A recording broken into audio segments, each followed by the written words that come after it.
नमस्कार, आज के वीडियो में आपका स्वागत है।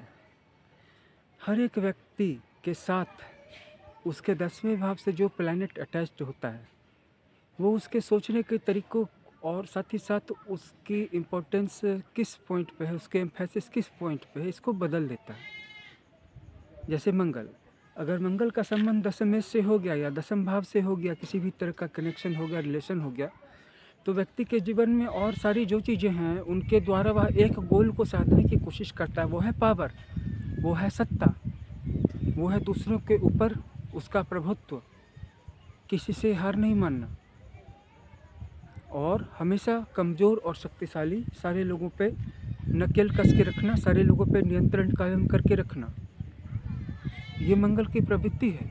और दशम भाव से जुट गया है तो दशम भाव तो कर्म का भाव है, तो ऐसे व्यक्ति का मुख्य कर्म ही यही हो जाएगा कि वह लोगों पे अपनी सत्ता, अपना आधिपत्य स्थापित करेगा।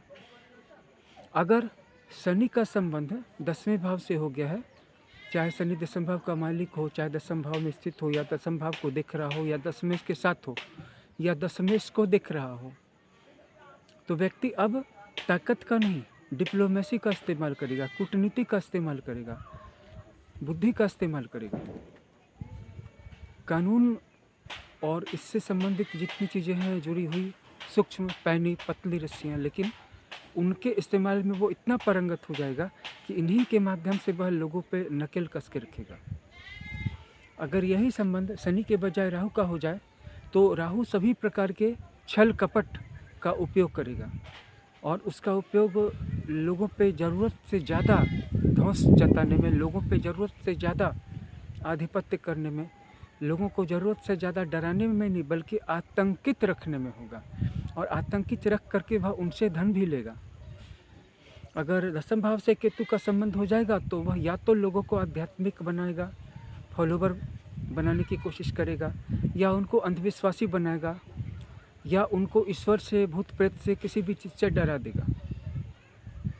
अगर दशम भाव से बुध का संबंध है तो जातक एक सफल कूटनीतिज्ञ होगा और हालांकि वह डायरेक्टली काम नहीं करेगा, वह किसी बहुत बड़े व्यक्ति के छत्र छाया में काम करना पसंद करेगा।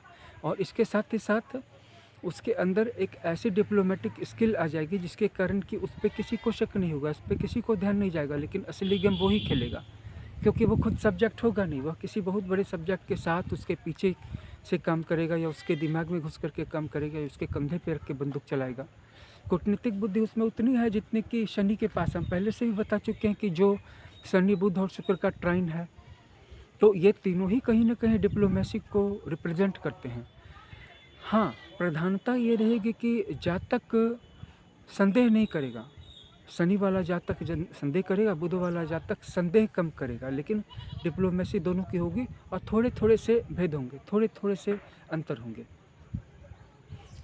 गुरु की बात कर ले तो गुरु रिलीजियस बनाएगा, धार्मिक बनाएगा। ऐसा व्यक्ति अपने घर में धार्मिक कार्य करेगा और लोगों के बीच में कथा प्रवचन करेगा, लोगों को उपदेश देगा और कोशिश करेगा, और वो उसकी चल भी जाएगी क्योंकि दशम भाव सबसे शक्तिशाली भाव हो जाता है ना। तो दशम भाव से किसी भी प्लेनेट का कनेक्शन या रिलेशन हो जाए या दशमें से, तो व्यक्ति की सारी शक्ति जो है, कर्म की शक्ति, वो उसी प्लेनेट से इन्फ्लुएंस हो जाती है और उसी के डायरेक्शन में मुड़ जाती है। जैसे आप किसी व्यक्ति को रस्सी से बांध करके अपनी तरफ खींचेंगे तो वो व्यक्ति बाध्य हो जाएगा क्योंकि आप उसको रस्सी से बांध चुके हैं। इसी तरह से जब कोई प्लैनेट दशम भाव से संबंध बनाता है तो उस व्यक्ति की सारी इच्छाएं, सारी प्रवृत्तियां, सारी अभिरुचियां बरबस उस ग्रह की ओर आकृष्ट हो जाती हैं, जिसको वह कंट्रोल नहीं कर सकता है। यही सारी चीज़ें हैं जिसमें कि जैसे कि मैंने आपको बताया कि गुरु जो है धार्मिक बनाएगा और साथ ही साथ धर्म के माध्यम से सफल भी बनाएगा और प्रतिष्ठित व्यक्ति भी बनवाएगा। लेकिन जितना गुरु का दशमेश से संबंध होता है उतना लग्न से भी संबंध होता है और लग्न पर भी उतना ही प्रभाव पड़ता है अगर वो लग्न में हो तो। क्यों? क्योंकि लग्न स्थान भी बहुत महत्वपूर्ण स्थान है।